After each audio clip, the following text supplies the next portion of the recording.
Ça a marché. Moi, je suis allé au Mali à une époque, il n'y avait aucun problème. Maintenant, on n'y va plus. Mais qu'est-ce qui s'est passé? Mais on a paupérisé le Mali.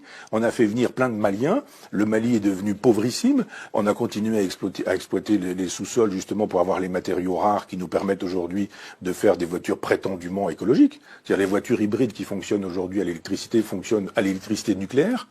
Et quand elles ne fonctionnent pas à l'électricité nucléaire, elles utilisent des métaux rares qui eux-mêmes sont prélevés en Afrique. Et voilà pourquoi on est au Mali. On n'est pas là-bas parce qu'on aime tellement la liberté qu'on les préserve du djihadisme. On s'en fout du djihadisme là-bas. On veut juste pouvoir exploiter, avoir des bases et pouvoir exploiter le sous-sol des Africains parce que la France est tellement islamophile de manière intérieure qu'elle est islamophobe sur la totalité de la planète. Il n'y a rien de...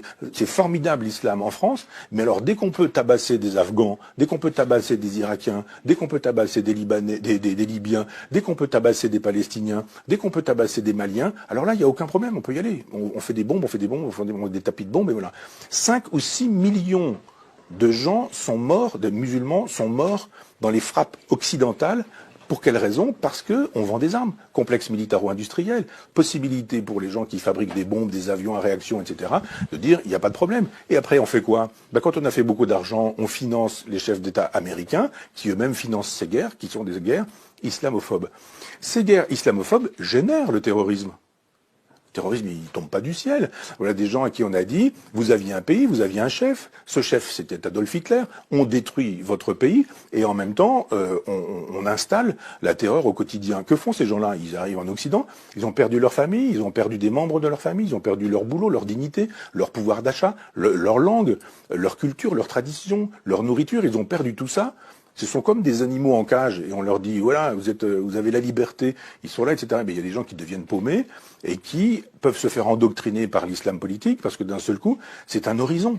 Parce que c'est une hypothèse. Si on vous dit, mais vous vivez dans un endroit qui vous déteste, ils sont tous racistes, votre pays, vous n'y êtes plus, vous n'y allez pas, vous n'y retournez pas, puis vous faites quoi? Vous avez un pays qui s'appelle l'islam. Votre pays, c'est l'islam, c'est l'Oumma.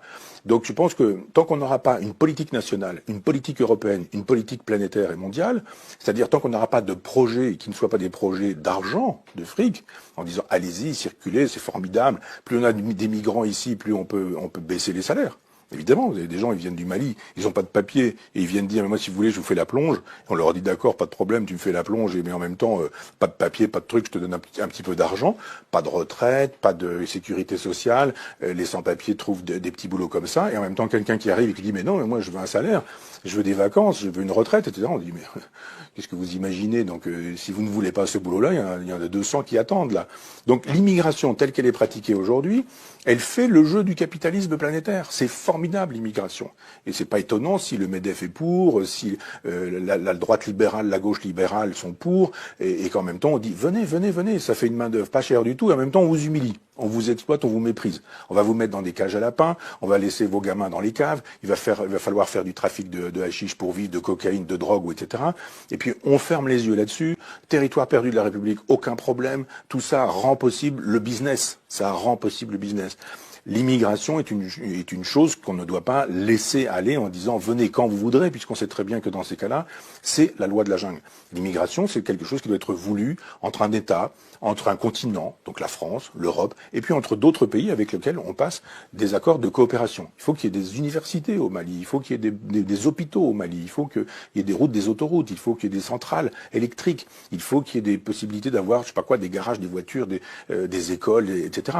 Tant qu'on ne pensera l'immigration qu'en termes de c'est bien l'immigration ou c'est pas bien, vous êtes pour ou vous êtes contre, vous êtes pour, vous êtes formidable, vous êtes contre, vous êtes comme Marine Le Pen, vous êtes un salaud. Non, la question de l'immigration, c'est laquelle, quand, pourquoi, à quoi sert cette immigration aujourd'hui, pourquoi fait-elle le jeu du grand capital, pourquoi est-ce qu'effectivement ça permet de détruire le code du travail, pourquoi ça permet de détruire les salaires, pourquoi ça permet de détruire les retraites, parce qu'on a une main d'œuvre qui est taillable et corvéable à merci, dès lors que quand on parle aujourd'hui de la traite des esclaves, c'est formidable d'aller chercher des poux dans la tête des gens en disant mais il y a une traite des esclaves là en 1492. Ouais, d'accord, très bien.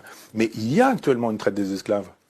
Quand on laisse passer tous ces migrants en disant venez, installez-vous où vous voulez, il y a toujours une toile de tente ici, il y a un bout de square là, il y a un endroit où vous allez pouvoir vous mettre à l'abri ici, puis voilà, puis débrouillez-vous pour le reste. Tout ça c'est formidable. Moi j'appelle ça de la traite. esclavagiste.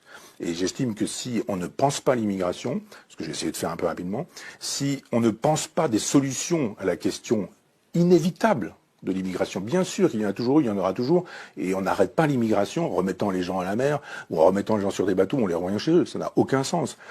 C'est la thèse de l'extrême droite, c'est pas la mienne. Mais c'est juste de dire quelle politique de l'immigration pouvons-nous avoir qui serait une politique de civilisation. On est en train de détruire les civilisations. Moi, j'adore l'art africain, je collectionne un peu d'art africain. Je suis curieux de ces civilisations-là. Que sont-elles devenues ? Que sont-elles devenues? La civilisation, c'est quoi pour ces gens-là? On a détruit leur peuple, leur langue, leurs coutumes, leur façon de s'habiller. Ils sont tous avec des Nike, des machins, des téléphones portables, etc. On dit, mais c'est ça que vous voulez, un grand marché planétaire?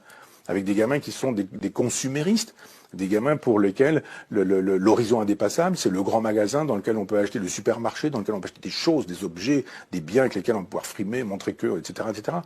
Mais quand vous regardez la sagesse africaine, on l'a pillée, on l'a massacrée.